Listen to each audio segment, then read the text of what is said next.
How core to Trump's re-election strategy is racism? Well, he can find a way to make pretty much everything tie back to the singular appeal he has to his base, which is that he feels the same way about non-white individuals that they do. First, here he is on coronavirus. The only time he really gets fired up, really gets mad, is when pinning the blame on another country. The ink wasn't even dry, and they hit us with the plague, okay? So right now, I'm not interested in talking to China about another deal. I'm interested in doing other things with China. And how will you hold the Chinese government accountable for COVID-19? You'll see. You'll see. It's not for you. It's for me. But you will hold them accountable. You'll see. So that, again, that's that weird, like, I'm the president.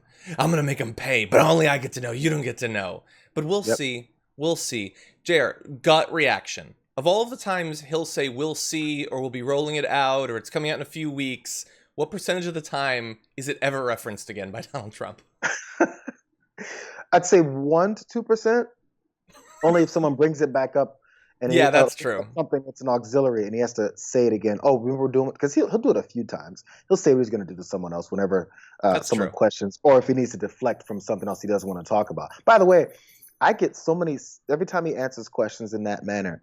I get a sense that he has no idea. Whenever he says, "That's for me, not you. I'm the president. You're just a reporter," it means I don't know. It must have been in some briefing that I didn't read or that I wasn't listening to. Guarantee you, Totally. He has no idea what the plan is to confront China. No clue. Well, he said he had a plan. I don't remember during the election. He said he had a plan for like Iran or something like that. But I'm not going to tell you until I become president. I'm not going to tell you. It's like that big scene from The Office. It's like, no, I don't think you have one. I think you're making up your plan. And by the way, to go to that point, his talk about China, about him not actually knowing what he's talking about, at his press conference yesterday, he answered like 2 questions after ranting about Biden. He said that one of the reasons Biden is so bad is that Biden gave China most favorable nation status for trade with America, but Biden didn't give America most favorable nation status to trade with America. Yeah. What does it mean? What does anything mean? Honestly, is gravity real? I could just hit the ceiling right now. You don't know. It doesn't make any sense. But again, to the racism point, he was asked a relatively easy question about the Confederate flag. It has become so simple to stake out a reasonable position on the Confederate flag that even NASCAR has bumbled into one. Trump himself, back during the last election, said that the Confederate flag belongs in a museum, quoting the great Indiana Jones. But here, he's going to backtrack on that because, again, we're in a general election and racism is all he's got. President Trump, back in 2015, you said the Confederate battle flag belongs in a museum. Do you still believe that? All I say is freedom of speech. It's very simple. My attitude is freedom of speech. Very strong views on the Confederate flag. With me, it's freedom of speech. Very simple. Like it, don't like it, it's freedom of speech. Would you be comfortable with your supporters displaying the Confederate battle flag at political events? You know, it depends on what your definition is, but I am comfortable with freedom of speech. It's very simple. But you understand why the flag is a painful symbol for many people because it's a reminder of slavery. Well, people love it, and I know people that like the Confederate flag, and they're not thinking about slavery.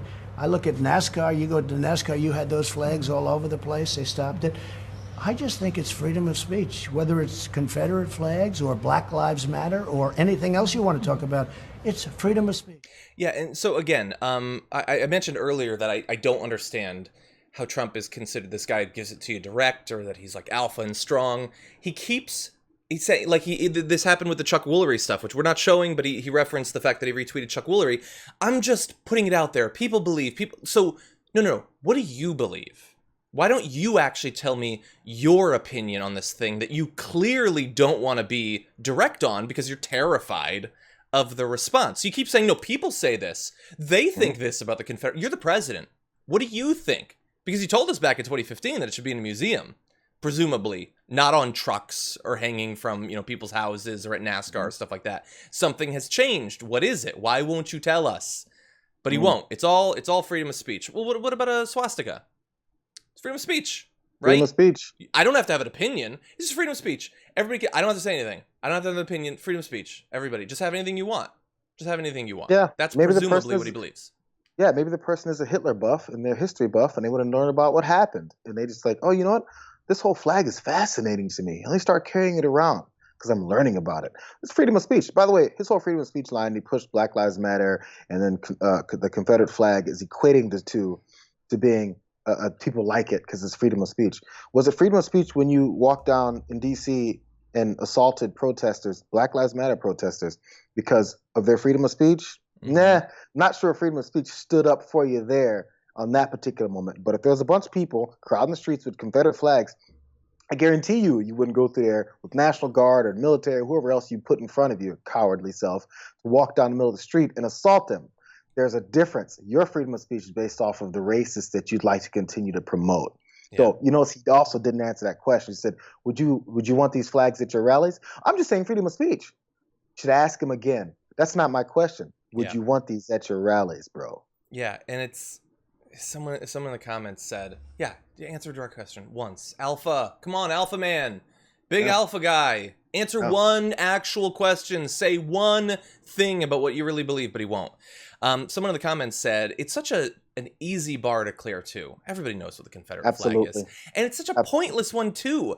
The clinging to the Confederate flag because of all that it says about white superiority and slavery and all that stuff, that they love it so much. Do they not know how easy it is to be racist in America while flying the American flag? You don't need the Confederate flag. There's racists all over with American flag shorts. You can do that. It'll be a little bit more hidden.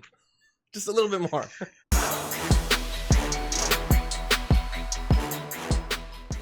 Check out the Damage Report podcast each day, wherever you get your podcasts, whether Pocket Casts or Stitcher or iTunes. You can join me as I give you the news and stories you want, with a range of co-hosts and interview guests jumping in on the fun each day. Again, that's the Damage Report, wherever you get your podcasts. And if you get them at iTunes, don't forget to rate and review. Sometimes I'll read them live on the show.